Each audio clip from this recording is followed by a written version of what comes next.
So we have a furniture store that buys its furniture from a wholesaler for a particular table.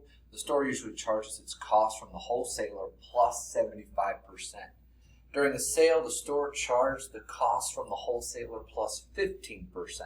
If the sale price of the table was $299, what's the usual price for the table? So the thing that we need to remember about percent of increase or decrease is that we're always starting with a base amount of 100%. So the wholesale cost is that base where we're starting, 100% of the cost, that's the wholesaler.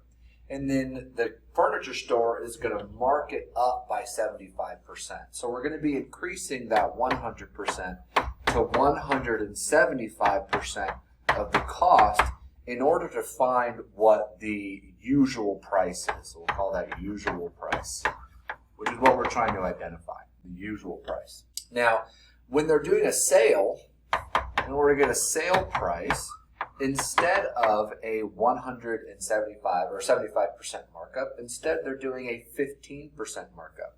So the cost is instead going to be 115% of the wholesale cost in order to get the sale price. Whenever we're doing percents, it's always multiplication. So we would have 175% of the cost to equal the usual price, or 115% times the cost in order to get sale price.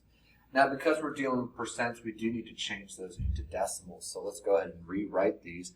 And let's use C to represent cost so that we have a normal equation. 1.75C will equal, and let's just call that price, normal price or usual price. And then here we're going to have 1.15 times C to equal the sale price, which they actually tell us what the sale price is. So we can replace that with a dollar amount. And so now what we can do is we can solve for C. We have enough information to solve for the cost. If we divide both sides by that 1.15, we end up with a cost of $260. Now, that's the wholesale cost. Remember, that's what that C comes from. That's the wholesale cost. That's how much it costs the furniture store to buy that table. They marked it up 15% for the sale to get a price of $299. But now what we're going to do is find the usual price by plugging the cost into this original equation that we have.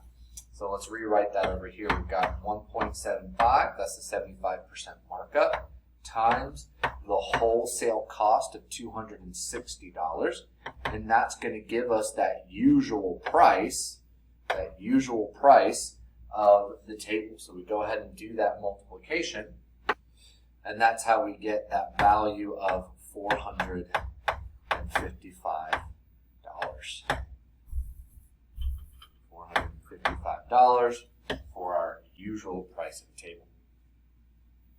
So next we have a discount. Instead of a markup, we have a markdown. A pair of jeans that regularly costs $40 is on sale for 30% off. So again, that $40 accounts for the 100% that we're starting with. And when we discount it 30%, we're going to take away that discount to get our percent of 70, which again, if we can write it as a decimal, is 0.7. So we have a sale where we take our 70% of the $40, 0.7 times 40, is going to give us $28 for the sale price. That's how much the jeans cost on sale. Now, as part of the special promotion, each customer will also receive an additional discount marked on the sale price. So we need to figure out the sale price, and then we're going to apply an additional discount. So we'll have the sale price, okay, again, multiplied by some percent in order to get the final promotional price. Final promo price. Well, we already know our sale price. We calculated that to be $28. We're going to be multiplying it by some percent that we don't know in order to get this final promotional price of of $22.40. So again, we can solve for this percent, dividing both sides by 28. And we end up getting a percentage. As a decimal, we get 0.8, but the percent would be 80. Now, it's not an 80% discount. What we have to remember is that this percentage is the percentage out of 100 that we're going to be paying for on the sale price.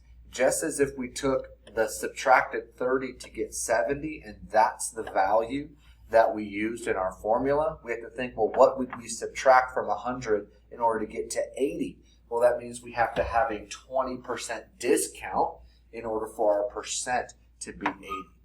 Now, there's a couple other different ways that you could look at percent problems, but I find this to be the most streamlined process to save you a lot of time.